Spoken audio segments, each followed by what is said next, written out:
We are anonymous.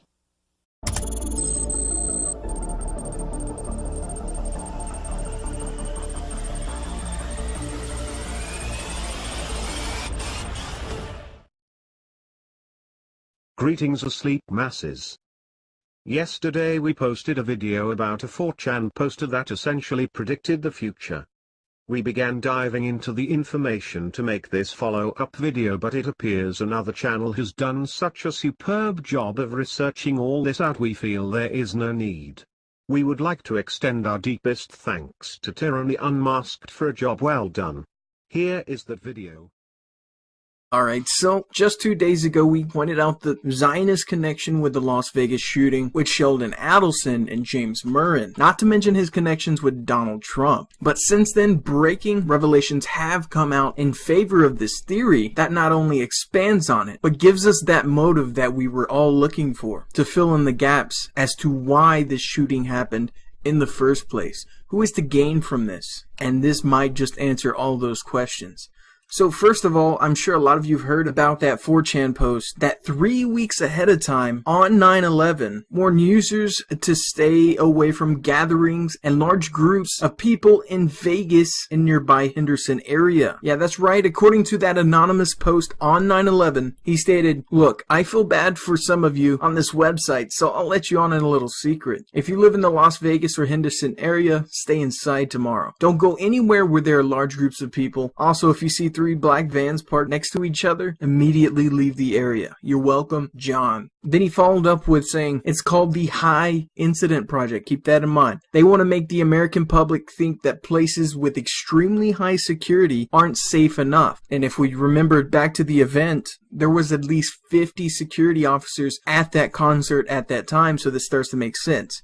Then he goes on to say, they're trying to create more regulations. You will see laws proposed within the next few years to put up more metal detectors, keep that in mind, and other security devices, that as well. Media and politicians will be saying places with lots of police need even more police. Then he went on to say he can't guarantee that it will happen tomorrow. But then he said Las Vegas is on their minds. Now, it didn't happen tomorrow as he predicted on 9/11, but this is just 3 weeks down the road where we have this major attack on Las Vegas at a large area where people were gathered with plenty of security, where that fits almost perfectly into this almost crystal ball-like prediction that this guy made. And if that's not enough, he also then followed up with this. And remember what we were talking about just a few days ago with Sheldon Adelson and James Murren. Quote, if their plan is successful, the state of Nevada will pass a law in the future making all casinos have mandatory metal detectors and backscatter machines. Soon after, the federal law will be passed to put these machines in universities, high schools, federal buildings, you name it. OSI Systems and Chertoff are the main producers of these machines. Keep in mind that Michael Chertoff was the #1 proponent of full-body scanner machines after the underwear bombing false flag, and he's part of that company. Go figure. Then he goes on to state, OSI Systems and Chertoff are the main producers of these machines. Sometime around 2020, Chertoff and OSI will merge into a single company. After they merge, the owners will sell off their stocks and make billions in profit. Mr. Chertoff has been in contact with Sheldon Adelson. Mr. Adelson will become a huge sponsor of these machines, and he will be the first to put them in his casinos when the laws pass.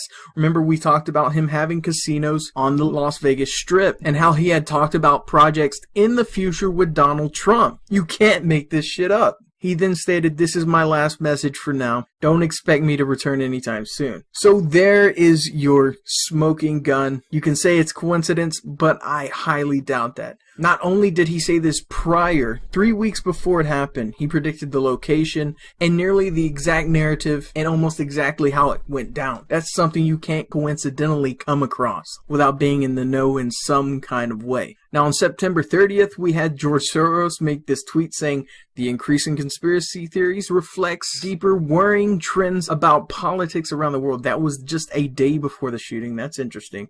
And then if we look at a chart here, OSI Systems, who again makes these backscatter machines and full body scanning machines, stocks went up dramatically after that shooting and is still on an upward trend. and Sheldon Adelson here that's set to make billions off of this incident, at least we remind you that he is the one that in 2016 bought the Las Vegas Review-Journal, the largest newspaper in Las Vegas, and turned it into his own little propaganda outlet, and as we stated in our last video, was the first to quickly mobilize on the scene to cover the tragedy. Yes, how coincidental is that? Now you might say that, yes, this is still coincidence. Yes, isn't proof. And I agree with you, it's not 100% proof that this was a false flag. But now we have a motive to go on. Now we have somewhere to dig. And guess what? There is some media pushing for gun control. As always, there's always going to be that. But what we have more than anything else, and go check this for yourself, is news articles talking about hotel security where they want to put in metal detectors and new screening devices to prevent these types of attacks to happen. Why? Because it will put billions in the pockets of those hotel owners and these other guys that own the OSI company, that owns the Chertoff group, that have been known to do this before and have been caught up in embezzlement and scam for similar things in the past. And now these propaganda agencies are pumping this out. Let's take a look here. Boom. Hotel operators in other countries are increasingly developing armed guards, vehicles, barricades, x-ray machines, and other measures to reduce the risk of attack. So you have ABC News starting to push these x-ray machines. Then we have USA Today. Perhaps having a bomb-sniffing dog could help, he says. Some high-risk countries have metal detectors for baggage. Then you have the New York Times coming and talking about explosive scanners and x-ray machines, stating that the hospitality industry hasn't got their act together in terms of anti-terrorism. It's not going to be pushed, it's going to be pulled. Then you have the New York Times again trying to put that in the minds of all the listeners, saying short of installing metal detectors at all the many entrances. Then you have CNBC saying in the bigger scope of security, even low risk hotels may now consider baggage screening and metal detectors as the industry conducts a rethink. Then again we have Forbes saying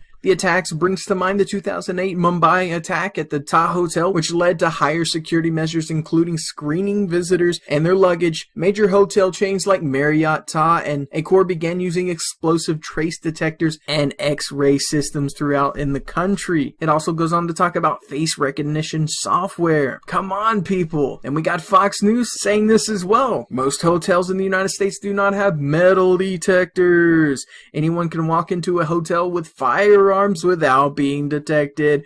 Ooh, scary. Give away your rights. Over and over. Now we have Skiff saying, should hotels install metal detectors or baggage screening areas? And then again it says it's only a matter of time before metal detectors and baggage screening areas are standard at hotels in the United States. And then we had people already saying that they started putting them in. Let's just take a listen here. 3 days after Sunday's mass shooting from a hotel room window. Law enforcement stepping up security outside of hotels and inside at the Wynn and Encore. Beyond the security cameras, new bag checks and handheld metal detectors for guests and staff. Plus K9 units scouring the strip and searching hotel rooms for possible threats. Jeff and Penny Chittenden have visited Vegas 10 times. This trip is different. Last night we had to go through metal detectors, which was the first time we've ever had to do that. The first time they ever had to do that, and it's probably not going to be the last, because you know why? These rich, self-admitted Zionists, you look at Sheldon Adelson, who used to run a newspaper in Israel, for God's sakes, who recently criticized Donald Trump for not being enough pro-Israel. Yes, Mr. I'm with Israel 1,000%, 100%. Jerusalem should be the capital of Israel. Donald Trump is not enough pro-Israel for Sheldon Adelson, the super Zionist who we're starting to see fingerprints of all over this case. Will be making millions in his hotels for him and his Michael Chertoff buddies. And let's just review this one more time. The anonymous source on 4chan, who prior to the event made all this clear, stated, if their plan is successful, the state of Nevada will pass a law in the future making all casinos have mandatory metal detectors and backscatter machines. Soon after, the federal law will be passed to put these machines in universities, high schools, federal buildings, you name it. OSI Systems and Chertoff are the main producers of these machines. Sometime around 2020, Chertoff and OSI will merge in a single company company. After they merge, the owners will sell off their stock and make billions in profit. There's your motive. Billions of dollars at the sacrifice of a few dozen lives. That's nothing to a Zionist. That's more than enough motive right there. Now we have to find more evidence and to find enough to put these guys away. I know I'm sick of it. I know you're sick of it. We don't want any more 9/11s. We don't want any more false flags. We don't want any more Zionist wars, because you know what happens to people in other countries that are caught doing these types of scams? You know what they did in Vietnam just a few days ago when they were caught embezzling $25 million? Yeah, they were put up to death by a firing squad. And I think people that are killing others en masse to make billions of dollars should have a similar or much, much worse fate. I'm going to put all the links in the description below. And if you want to support this project, you can go to the links below and support us on our Patreon so we can continue to expose the scum of the earth at every turn they make. Continue to keep your eyes open. And as always, this has been Tyranny Unmasked.